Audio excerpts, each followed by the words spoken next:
Hi, I'm Pamela from Pamela's Patterns. Welcome to my studio. The number 116 classic t-shirt dress features 3 necklines: a squarish neckline, a boat neckline, and a portrait collar. I'm going to start by showing you how to create the facings for the squarish and the boat neckline. So we'll start with just cutting out the pattern pieces and add some interfacing. The interfacing that I like to use is by the Palmer Pletch Company. It's called Perfect Fuse. There are 4 different weights to the interfacing. I'm choosing the light. It's a very sheer weft insertion interfacing, so it reacts like fabric. And it is fusible, so you just fuse it on.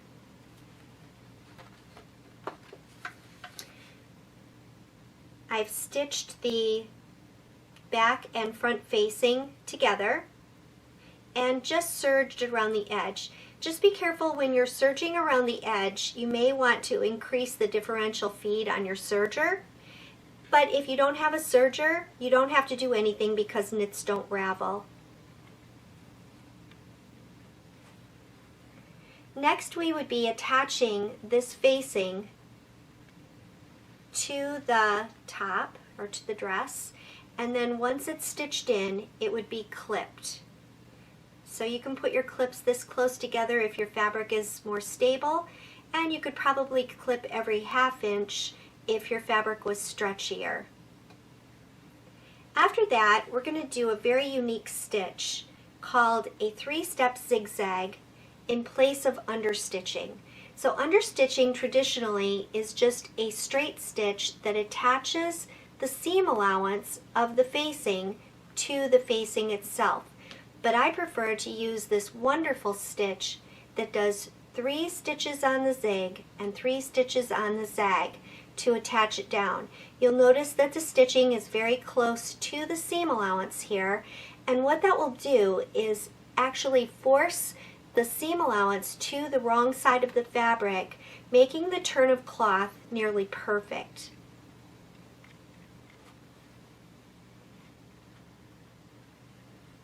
So when this is all stitched in, this will turn under perfectly, and then you can steam that in with your iron. So I like to use a press cloth just in case the fabric would have a shine to it. And when I steam this, I actually do steam with the iron, so I'm just barely touching the iron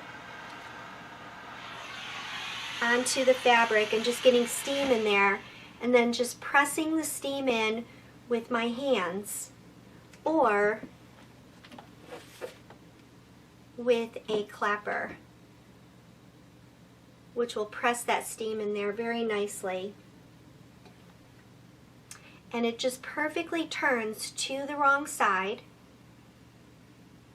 so that you don't have to worry about the facings ever popping out. It's a wonderful technique.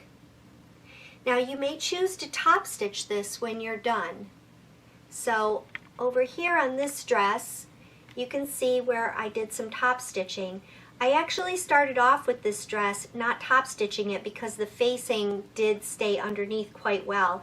But after wearing it once, I just figured that maybe the top stitching would give it a nicer look.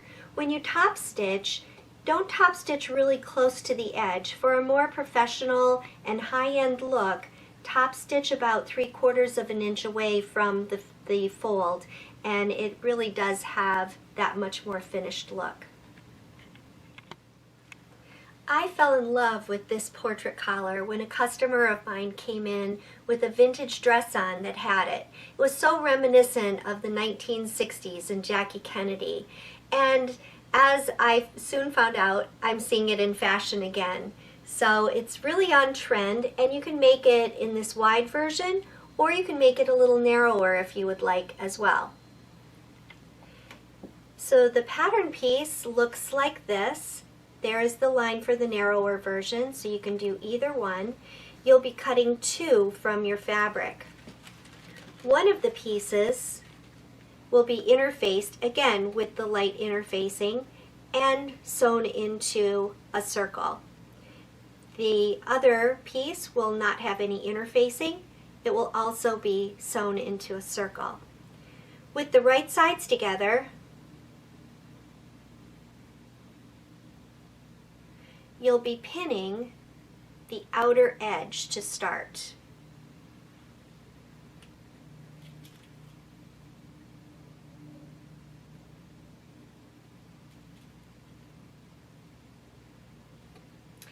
And you'll sew this with just a straight stitch all the way around the outside of the collar.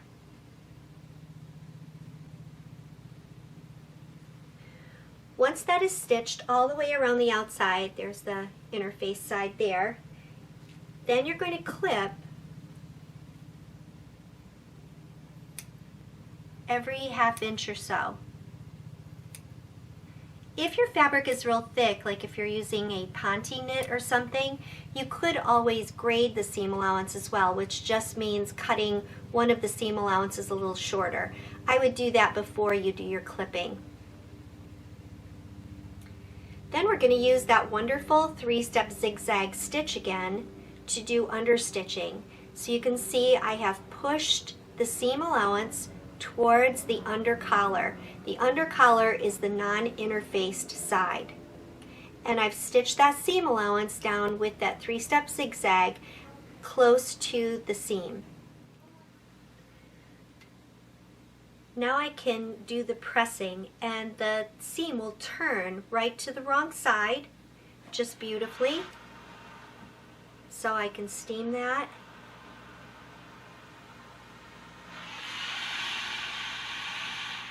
And the collar just turns beautifully. Once I have that done, then I want to do some stitching around the top edge of the collar to hold the layers together. Now what you'll probably notice when you do this is because of the turn of the cloth, they might not line up perfectly even. It is fine to just trim that extra right away so that they are even. Then it's ready to attach the collar to the dress. What you'll want to do first on the dress is to mark the neckline into 4 equal quarters. Now the shoulder seams are not the quarter marks. You'd want center front, center back, and then find the distance between those two, which is just slightly forward of the shoulder seams. This is the part you might have to think about a little. After you quarter the collar pieces here, which I'll just find the center, those are pretty easy to find.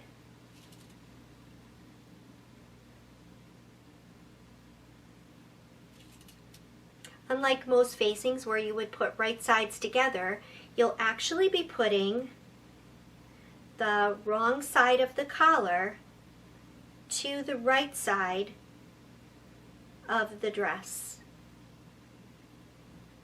So just a little counterintuitive there.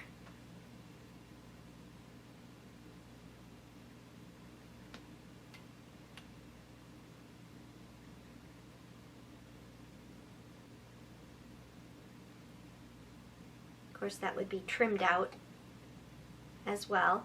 And then this collar is going to get serged or stitched to the neckline edge. So it's the wrong side of the collar to the right side of the dress, and then serged or stitched. I love the serging because it makes a nice clean finish, but if you don't have a serger, you can certainly just use the straight stitch on your sewing machine.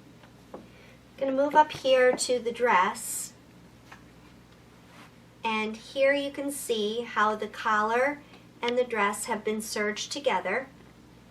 And then you're going to use that wonderful 3-step zigzag stitch again to push the seam allowance down to the dress and do that understitching on the dress side. So you can see the understitching here on the dress side. Up here on the collar, it's on the under collar side. And because of the way the collar is designed in a circle, it just stands up really nicely on here and covers that whole seam. It's pretty remarkable and quite easy.